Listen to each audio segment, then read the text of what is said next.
Seoul, South Korea. President Donald Trump projected optimism ahead of talks with South Korea's leader Tuesday, as he kicked off a two-day visit centered on pressuring the North to abandon its nuclear weapons program. Mr.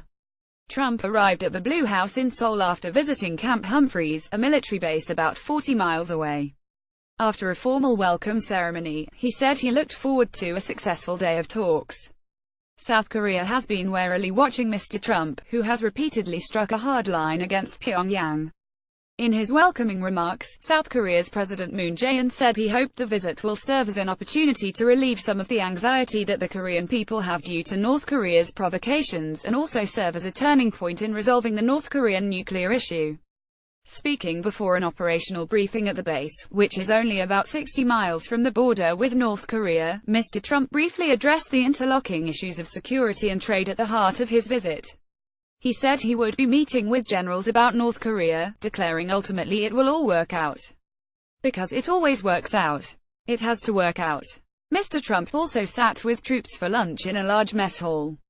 South Korea's President Moon Jae-in was also seated at the table. Good food, Mr. Trump told reporters as he chatted with U.S. and Korean service members.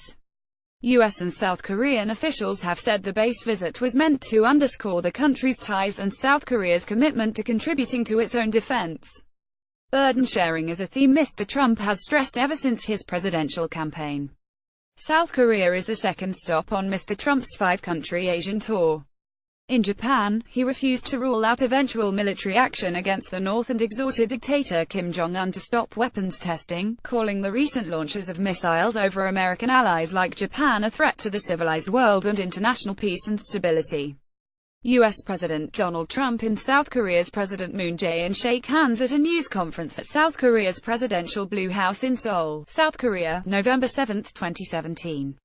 Reuters later Tuesday, at a joint news conference with President Moon, Mr. Trump was asked by CBS News correspondent Margaret Brennan whether he still believed, given his optimistic remarks earlier in the day, whether he still believed diplomacy was a waste of time in dealing with the North, as he said in October. Mr. Trump first said he would prefer to play his cards close to the vest, but then said good progress was being made in the efforts to apply pressure to North Korea, and he urged Pyongyang to come to the table and make a deal. It makes sense for North Korea to do the right thing, said Mr. Trump. The president did not offer specifics on the type of progress being made, but he briefly touched on the diplomatic efforts to pressure North Korea back to the negotiating table, saying China had been very helpful. He qualified that praise, however, by saying he would seek to confirm the level of Beijing's support during his visit to China later this week. Mr. Trump was less enthusiastic about Russia's stance on North Korea, saying he would wait and see how helpful Moscow was really being. He also reiterated remarks made in Japan, saying South Korea would be ordering billions of dollars of U.S. military hardware to enable the country to defend itself from any attack by the North. We've already approved some of those orders, he said. Mr. Trump is skipping the customary trip to the demilitarized zone separating North and South, a pilgrimage made by every U.S. president except one since Ronald Reagan, as a demonstration of solidarity with the South. A senior administration recently dubbed the border trip as a bit of a cliché, and several other members of the administration, including Vice President Mike Pence, have visited the DMZ this year. And the White House believes that Mr. Trump has already made his support of South Korea crystal clear. Mr. Trump and Moon agree on the need to pressure the North with sanctions and other deterrence measures.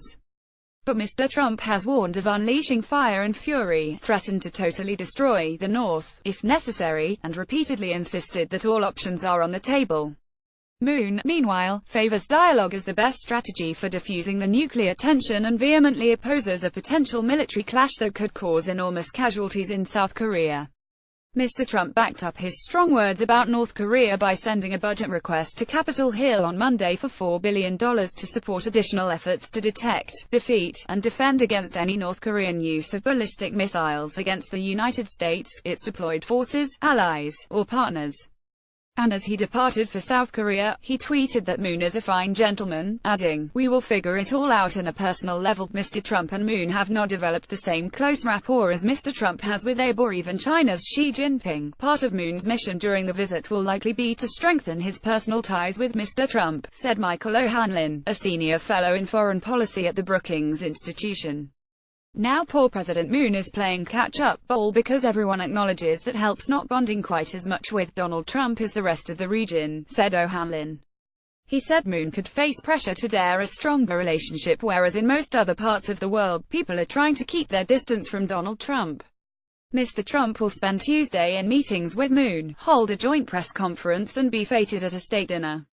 Trade also is expected to be a major topic of discussion. Mr. Trump has considered pulling out of the United States-Korea Free Trade Agreement, also known as KOIUS, blaming it for the U.S.-South Korea trade deficit.